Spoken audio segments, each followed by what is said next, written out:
Hi, Mystery Recapped here. Today, I'm going to explain a thriller drama film called Monolith. Spoilers ahead, watch out, and take care.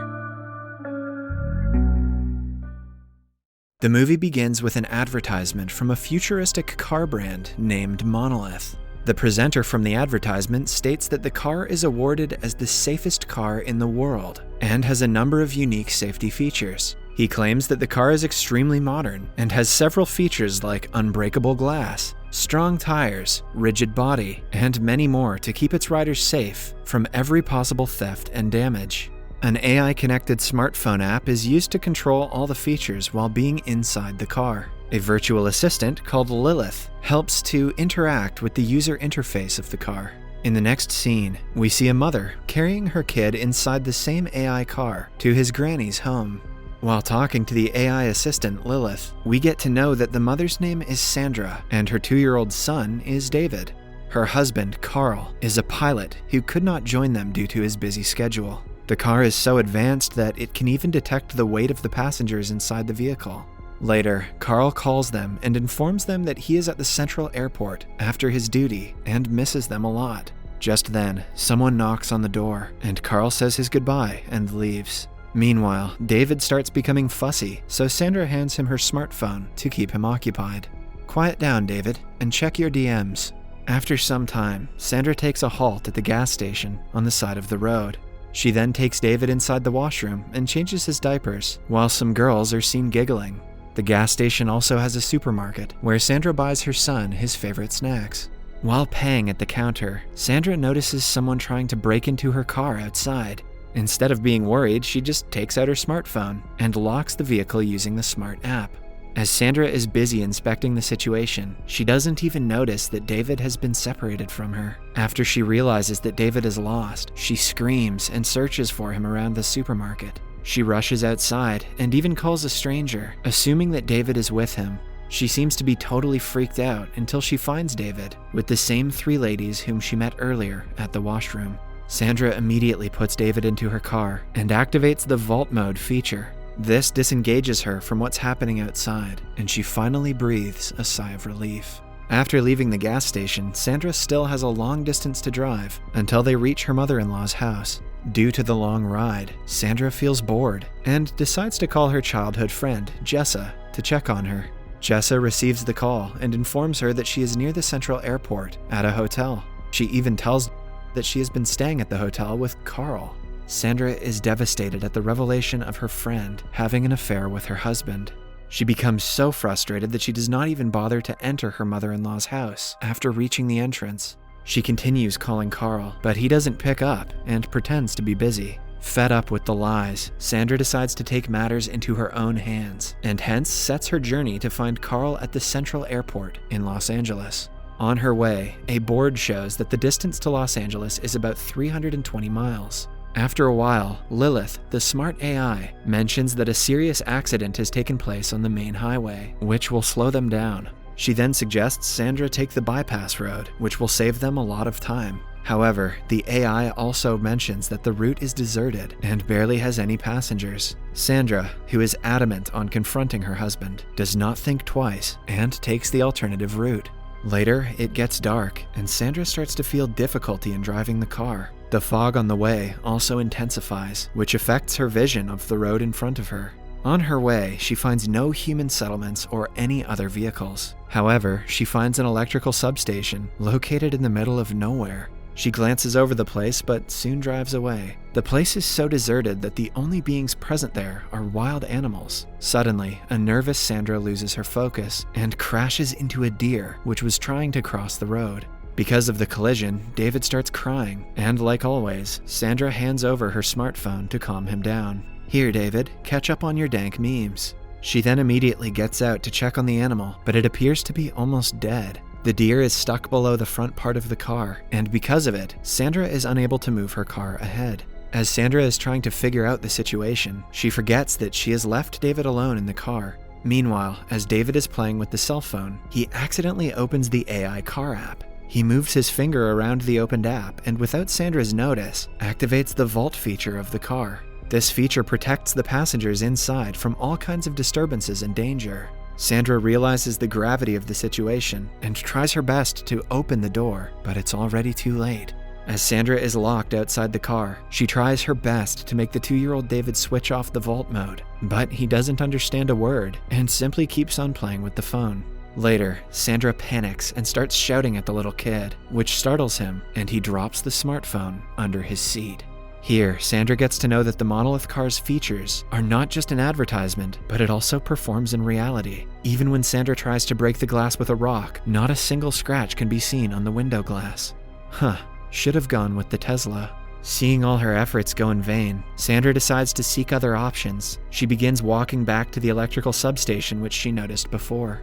After some walking, she reaches the station, jumps over the fence, and cries for help. However, she gets no response, and the station seems to be empty with no workers present at the moment. After this, Sandra enters one of the rooms and finds some necessary items inside. She takes a flashlight to use at night and a big wrench to help her break the glass of the locked car. Just as she leaves the substation, she notices a wild animal following her. As Sandra rushes back, a coyote attacks her, so she climbs onto the roof of the car. Despite her best efforts to scare off the animal, it remains unfazed. In a last-ditch attempt, Sandra starts banging the car with the wrench, and an alarm starts blaring, which finally makes the coyote retreat. Just then, Sandra notices David having difficulties breathing. Despite the situation, she manages to calm David, and he finally starts breathing and soon falls asleep. After a bit of thinking, Sandra too becomes tired and falls asleep on the bonnet of the car.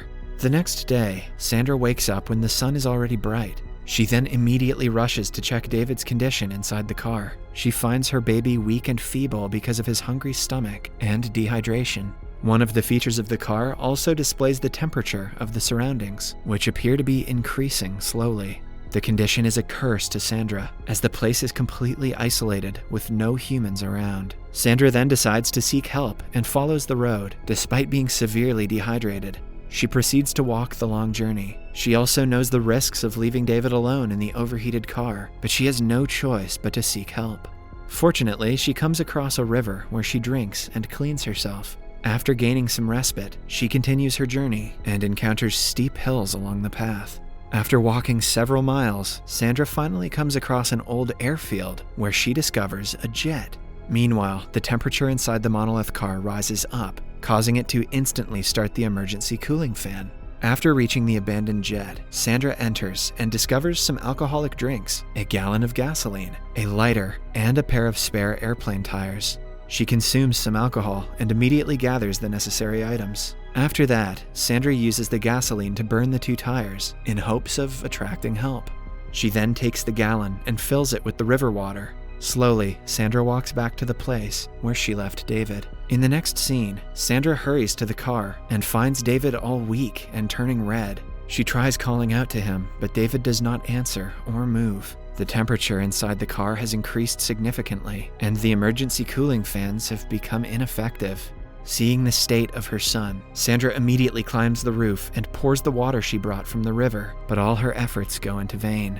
Thinking that her child will have to die inside the high-tech vehicle, she again starts to hit the car window with the wrench, but it just wastes her energy. Later, Sandra tries to light a fire outside the car in hopes that the sensors will detect the smoke and open the windows, but none of this happens. Instead, the emergency cooling fans stop running to prevent the smoke from entering inside. Fatigued, Sandra falls to the ground and has a vision of her and Carl visiting the scene of the accident a year later.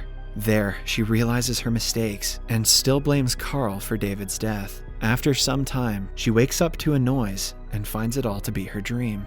To make the situation worse, the coyote from last night again appears in front of her.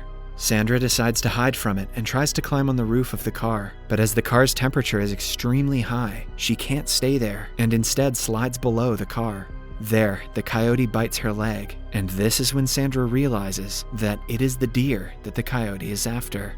As soon as the coyote drags the deer out, the car starts rolling backwards. The deer was the reason that the car was held in position. Sandra immediately gets out from under the car and tries to stop it from sliding back. Despite her best efforts, the car continues to roll, edging closer to a fall.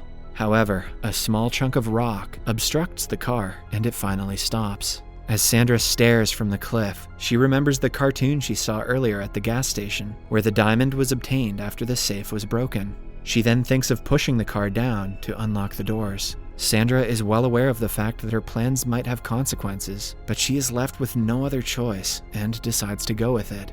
She grabs the wrench and starts breaking the rock which was obstructing the tire. After successfully removing the rock, Sandra purposely pushes the car down the cliff with the baby still inside. As the car is thrown into the air, its built-in AI starts to function and immediately realizes that the car is falling from a height. The features of the car get to work and shift its balance, studying the gravitational pressure to fall upright without causing any harm to David. Since the car was designed to deactivate the vault mode at the time of an accident to let the rescuers come in, the doors finally open. As soon as the car strikes the ground, Sandra climbs down the cliff and approaches it. Despite the devastating fall, the car appears as if someone just placed it there. Finding the locked door open, Sandra hurriedly takes David out of the car and opens his clothes to help him cool down. Seeing David's weak health condition, Sandra resolves to get out of the place as soon as possible. Before Sandra gets in the car to drive, the whole system gets restarted. With the help of Lilith, Sandra sets the car into extreme off-road mode and starts climbing the cliff in front of her. The car appears to be made for very extreme conditions and easily gets past the steep cliff. Miraculously, Sandra reaches the off-road she chose and heads for the hospital. In the final scene of the movie, we see Sandra and David arriving at the hospital. David is kept on the hospital bed beside Sandra and is connected with multiple tubes. Sandra seems worried about David until he opens his eyes and calls her mommy for the first time. The movie ends as Sandra is delighted by her son calling her out. Little did Sandra know, David was speaking to the car.